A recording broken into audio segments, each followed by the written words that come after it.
45 vite burgim për secilin nga ish krarët e UÇK-s.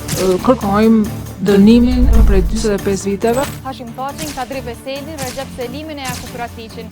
Një dënim të jetë i rënd me gjithsej 180 vite burg për të gjithë.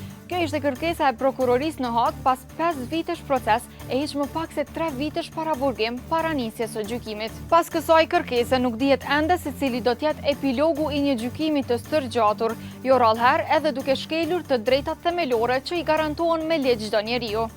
Në seancën e fundit, prokurorja Kimberly West kërkoi dënim me nga 45 vjet burg për secilin prej të akuzuarve nën akuzat për krime lufte. Kjo nxiti reagime të shumta në opinionin publik në Kosovë, përfshirë këtu edhe familjarët e të akuzuarve, të cilët po mbahen padrejtësisht në një proces që sipas njohësve të ligjit nuk po pasqyron drejtësinë. Përkundrazi, e shqipe Mehmeti Selimi, bashortja e Recep Selimit, deklaroi se historia e luftës nuk mund të rishkruhet dhe kërkoi drejtësi për shlirimtarët. Ndërkohë, djali i Thaçit, Endrit Thaçi, bëri sërish thirrje për pjesëmarrje në marshin e 17 shkurtit në Prishtinë, në atë që po konsiderohet se do të jetë një protestë masive kundër këtij procesi e kësaj gjykate dhe mënyrës se si është zhvilluar procesi në tërësi. Protesta po mbahet pikërisht në 18 vjetorin e pavarësisë për 17 shkurt, e cila pritet të mbahet në sheshin Skënderbeu nga ora 14. Protesta është paralajmëruar si të bëmi gjerë publik në një moment kur procesi gjyqësor ka hyrë në fazën e kërkesave për dënim dhe kur debati për drejtësinë dhe trajtimin e rastit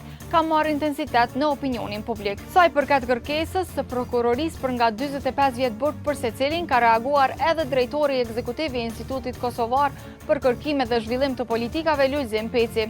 Ai ka vlerësuar se kërkesa e prokurorisë së dhomave të specializuara të Kosovës për një dënim si ky i ngjan më shumë një përpjekje për dënim kolektiv sesa individual dhe sipas tij shpërfaq përgatitje të dobët të rastit gjyqësor. Kujtojmë se arrestimet e para nga specialja u kryer në tetor dhe nëntor të vitit 2020, ndërsa gjykimi në themel nisi tek në prill të vitit 2023. Kjo do të thotë se për rreth 3 vite të akuzuarit qëndruan në para burgim para se të fillonte shqyrtimi i plot i provave dhe dëshmive në gjykat. Gjatë kësaj periudhe, para burgimi u vazhdua disa herë, kërkesat për mbrojtje në liri u refuzuan dhe në raste të caktuara u vendosen kufizime për vizita familjare, me arsyetimin e mbrojtjes së integritetit të procedurës dhe sigurisë së dëshmitarëve. Procesi është shoqëruar edhe me debat për transparencën. Nga 263 dëshmitarë të paraqitur nga prokuroria, një pjesë e konsiderueshme kanë dhënë edhe dëshmi me shkrim ose në seanca të mbyllura. Vetëm një numër më i vogël dëshmitarësh janë dëgjuar në seanca të hapura për publikun.